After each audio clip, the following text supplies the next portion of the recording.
वो लफंगे वहाँ बैठे हैं और वो लफंगे वहाँ बैठे हैं और वो लफंगे वहाँ बैठे हैं। और मैंने ये तो नहीं कहा कि किसान लफंगा है, मैंने ये तो नहीं कहा किसान लफंगा है। किसान तो मेरे दादा भी थे, मेरे पिता भी हैं और मैं भी किसान हूँ। किसान का मैं बहुत सम्मान करती हूँ।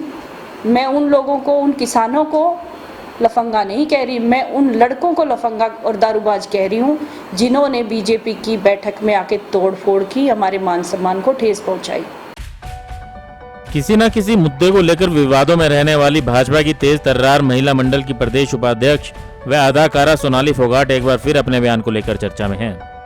सोनाली फोगाट ने ये बयान 2 दिन पहले मंगलवार को हिसार के सिंचाई विभाग में दिया था। इस बयान के बाद किसान आंदोलनकारियों में ये बात फैल गई कि सोनाली ने किसानों को लफंगा कहा है। साथ ही किसानों में गुस्सा फैल गया और सोनाली द्वारा माफी मांगने की मांग उठने लगी। विवाद बढ़ता देख सोनाली को हिसार के पत्रकारों की याद आई। वैसे आपको बता दें कि बिग बॉस में भाग लेने के बाद से ही सोनाली हिसार शहर के पत्रकारों से दूरी बनाए हुए थी और केवल चंडीगढ़, दिल्ली या मुंबई जैसे बड़े शहरों के मीडिया से ही बात करती थी। खैर, जरूरत के वक्त गुरुवार को उन्हें हिसार के पत्रकार याद आ ही गए। अपने निवास पर पत्रकारों को बुलाकर इस मामले में उन्होंने अपनी सफाई दी। सोनाली ने कहा कि सिंचाई विभाग वाले बयान में उन्होंने किसानों को लफंगा नहीं कहा, बल्कि उन लोगों को कहा जो गांव चुंडावास में उनके कार्यक्रम का असामाजिक तरीके से विरोध कर रहे थे। उन्होंने उन लड़कों को लफंगा और दारूबाज कहा जिन्होंने बीजेपी के कार्यक्रम में तोड़फोड़ की। वैसे उनके सिंचाई विभाग में दिए गए बयान को सुना जाए तो सुनकर यही लगता है कि वो दिल्ली बॉर्डर पर किसान आंदोलन में बैठे लोगों को ही लफंगा कह रही हैं। लेकिन सोनाली का कहना है कि वो किसानों को नहीं, गलत तरीके से विरोध करने वालों को लफंगा कह रही हैं। खैर, आप खुद ही सुन लीजिए कि सोनाली ने 2 दिन पहले के बयान में क्या कहा और आज वो क्या कह रही हैं। 5-10 मिल जाएंगे जिनको कोई कामकाज नहीं होता, जिनके घर पे माँ बाप कहते ना बेटा जा भैंसा ने पानी पिया लिया, जा रोटी लिया खेत में से, तो उसका बिल्कुल ही माँ सी मर्जी है उसकी।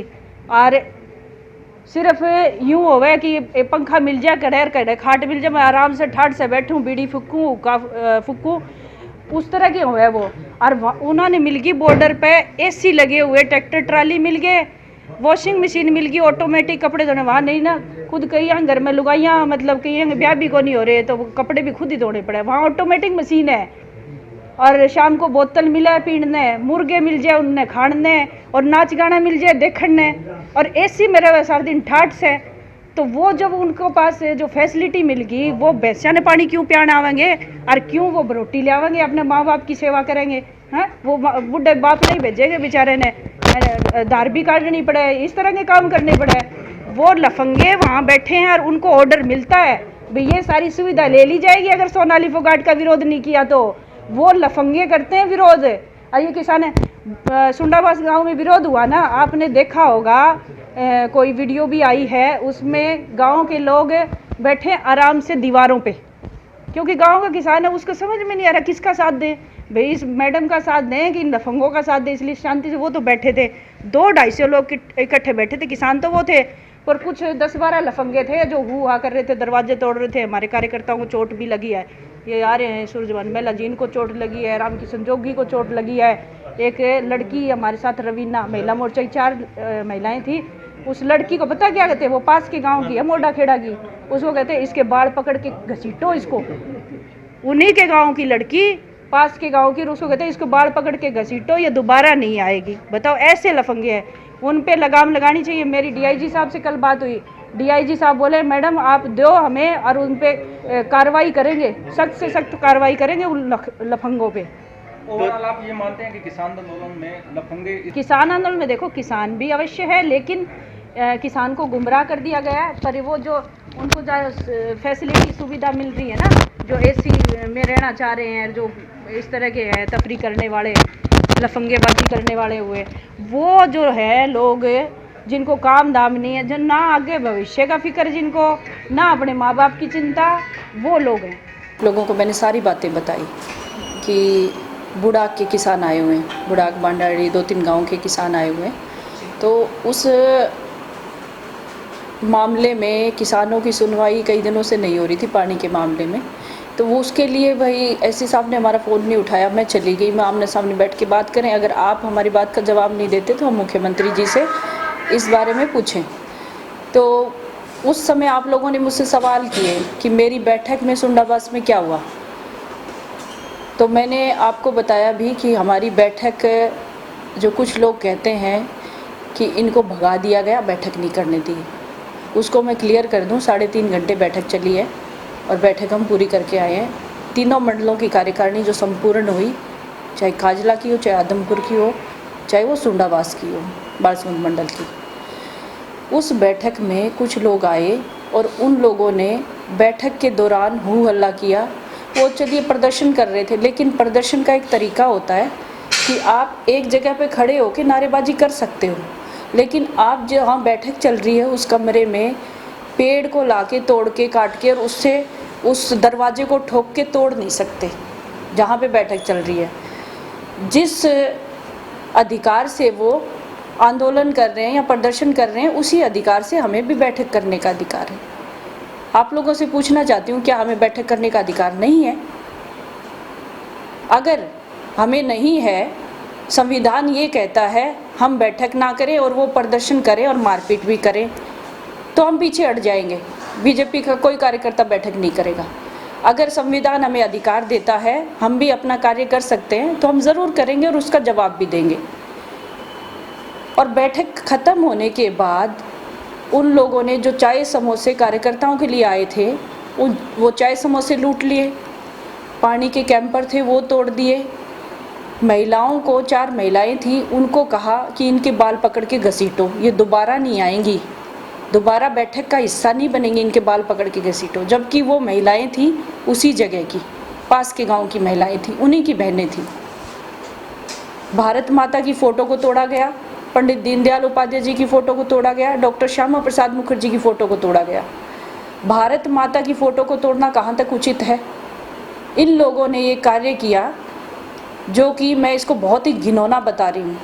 ऐसा घिनौना कार्य किया इन्होंने, हमारे मंडल अध्यक्ष और हमारे मंडल महामंत्री को चोट लगी, 2 लोगों को, उन पे वार किया उन्होंने।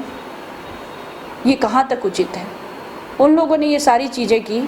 आप लोगों ने मुझसे पूछा सिंचाई विभाग के दफ्तर में कि उस दिन क्या हुआ। ये चीज़ें होने के बाद मैंने ये कहा कि वो लोग जो ये सब चीज़ें करके आए हैं वो लफंगे हैं, वो दारूबाज हैं, वो महिलाओं को छेड़ते हैं, वो ऐसे लोग हैं। तो कौन सा गलत कहा मैंने? क्या मैं गलत हूँ यहाँ पे? मैंने ये तो नहीं कहा कि किसान लफंगा है, मैंने ये तो नहीं कहा किसान लफंगा है। किसान तो मेरे दादा भी थे, मेरे पिता भी हैं और मैं भी किसान हूँ।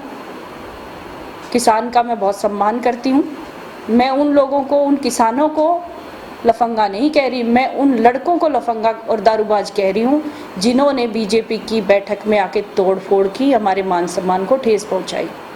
उन लोगों के लिए ये शब्द थे। और आज की तारीख में सब लोग जो आंदोलन का हिस्सा है, ज़्यादातर लोग, सब तो नहीं कहूँगी, ज़्यादातर लोग जो मेरे नाम से प्रसिद्धि पाना चाहते हैं, छोटे मोटे जो घूमते रहते हैं ना, जो प्रसिद्ध होने के लिए, चाहे उसमें महिलाएं भी आ जाती हैं, कई महिलाएं भी हैं ऐसी, जो मेरे परिवार को लेके, मुझे लेके गंदी गंदी बातें वीडियोस बना के डाल रहे हैं, गंदी गंदी बातें कह रहे हैं। इसके लिए मैंने आज आप लोगों को बुलाया था कि उन लोगों को मैं बता देना चाहती हूँ कि ये जो कमेंट करने वाले लोग हैं, पिछली बार मैंने जो रिपोर्ट दर्ज कराई थी, जो कमेंट गंदे किए थे वो सब भाग गए। सोशल मीडिया अकाउंट से अपनी आईडी तक हटा ली उन लोगों ने। अगर आप लोग ज़िम्मा लेते हो कि मैंने ये शब्द आपके लिए कहा है और मैं डंके की चोट पर कह रहा हूँ, तो एक कायम रहना, अपना अकाउंट डिलीट मत करना इस बार। फिर साइबर सेल वालों को तकलीफ़ होती है उनके अकाउंट ढूंढने में, क्योंकि इस बार कार्रवाई ज़रूर होगी। जो लोग भी गंदगी फैला रहे हैं समाज में, किसने अधिकार दिया उनको गंदा बोलने का? जब हम किसी के लिए गंदा नहीं बोलते, समाज में गंदगी फैला रहे हैं ये लोग, उनको समाज को गंदा करने का कोई हक नहीं है। सोशल मीडिया पे आपको किसने अधिकार दे दिया कि आप इतना गंदा किसी के बारे में बोलेंगे और आपके खिलाफ कार्रवाई नहीं होगी? इस मौके पर सोनाली ने एक चेतावनी ये भी दी कि उनकी प्रोफेशनल लाइफ को लेकर भद्दे हुए अमर्यादित कमेंट करने वालों को वो छोड़ेंगी नहीं। कानूनी रूप से वो उन्हें सबक सिखा कर रहेंगी। बिल्कुल परिवार पे भी बार बार क्या क्या नहीं कहा जा रहा, और मेरी पर्सनल लाइफ, मेरे प्रोफेशन को लेके सवाल उठाए जा रहे हैं। मैं आप लोगों से पूछना चाहती हूँ कि आप लोगों ने जो पत्रकारिता शुरू की तो अपने मन से की होगी ना, कि मुझे डॉक्टर इंजीनियर नहीं बनना, भी मुझे तो पत्रकार बनना है। उसी तरह से मैंने भी अभिनय क्षेत्र को चुना।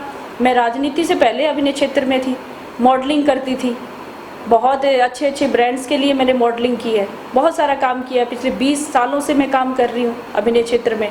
किस तरह के कपड़े पहनती हूँ, किस तरह का डांस मैं करती हूँ, किस तरह की मेरी परफॉर्मेंस रहती है, वो मेरा अपना नज़रिया है, मेरा अपना, मैं स्वतंत्र हूँ उसके लिए, जो करने के लिए। आप हर आदमी अपना काम करने के लिए स्वतंत्र है, कोई किसी को बाध्य नहीं कर सकता कि आप काम छोड़ दो। मुझे सोशल मीडिया पे लोग आके कहते हैं कि आप इन दोनों में से एक प्रोफेशन को चुनो। राजनीति कोई मेरा बिजनेस नहीं है जिससे मुझे कमाई आती है। राजनीति में खर्चा होता है। आप लोगों के सपोर्ट में जब उतरते हैं, राजनीति करते हैं, सोशल वर्क करते हैं, तब आपकी जेब से खर्चे होते हैं, ना कि आपको वहाँ से पैसा आता है। मेरा बिजनेस, मेरा काम जो है, मेरा अभिनय है, अभिनय से मेरी कमाई होती है। क्या बैठ के इसी प्रकार जारी रहेंगे, किसान विरोध करते रहेंगे? बिल्कुल, बैठ के हम क्यों रोकेंगे? बैठ के रोकने का सवाल ही पैदा नहीं होता। क्या कानून और नियम उनके लिए अलग बने हैं या हमारे लिए अलग बने हैं? जिस तरह से उनको आंदोलन करने का अधिकार है, उसी तरह से हमें भी बैठ के करने का अधिकार है। हम भी बैठक करेंगे अपनी। अभी आप कह रहे थे कि बहुत सारी महिलाएं जो है आपको फेसबुक पर आकर के भला बुरा कह रही हैं। उनमें एक पूनम पंडित भी हैं, उन्होंने भी लाइव आकर के आपके बारे में काफी कुछ कहा है, तो क्या कार्रवाई उन पर भी करवाने वाले हैं? देखिए, बहुत सारी महिलाएं हैं, मैं तो जानती नहीं हूँ कौन है ये पूनम पंडित, लेकिन हर कोई आजकल तो सोशल मीडिया पे आके जो देखो सोनाली फोगाट के लिए बुरा भला बोल रहा है, क्योंकि हर किसी को फेमस होना चाहता है हर कोई, और मुझे कहता है फेमस होने के लिए। तो मैं उनको बताना चाहती हूँ कि मुझे फेमस होने की ज़रूरत नहीं है। मैं पिछले 20 सालों से अभिनय क्षेत्र से जुड़ी हूँ, मुझे बहुत सारे लोग जानते हैं। और जानना क्या होता है, एक पहचान, वही फेमस या प्रसिद्धि होती है, एक पहचान पा लेना। और मैंने अपनी पहचान बनाई है, तो उस पहचान को और बनाने की ज़रूरत नहीं है। पूरे देश भर में लोग मुझे जानते, देश में भी जानते, विदेशों में भी लोग जानते हैं। और मेरे, जब मैं ये अभिनय के क्षेत्र में जो चीज़ें करती हूँ, या मेरे सोशल मीडिया पे म्यूज़िक वीडियोस जो रहते हैं, उसमें मिलियंस में फॉलोवर्स मेरे हैं, मिलियंस में मेरे व्यूज़ आते हैं। तो मुझे प्रसिद्धि की ज़रूरत नहीं है। हिंदुस्तान का नंबर 1 शो कर चुकी हूँ मैं, बिग बॉस। मुझे प्रसिद्धि की ज़रूरत नहीं है। प्रसिद्धि की ज़रूरत उनको है जो लोग मेरे नाम से अभी वीडियोस बना रहे हैं, उनको प्रसिद्धि की ज़रूरत है। शायद वो लोग सोचते हैं कि ये सब करके हम नाम कमा लेंगे या प्रसिद्धि पा लेंगे। और उन्होंने, अगर जो आप जिनकी भी बात कर रही हैं, अगर उनको पता नहीं है, अगर उन्होंने गलत बोला है, कानून के दायरे में रह के नहीं बोला है, तो उनके खिलाफ कार्रवाई ज़रूर होगी। ब्यूरो रिपोर्ट, नई ताज़ा न्यूज़, हिसार। लेटेस्ट वीडियोस के लिए सब्सक्राइब करें हमारा चैनल नई ताज़ा न्यूज़ और दबाएं बेल आइकॉन ताकि आप मिस ना करें कोई भी अपडेट।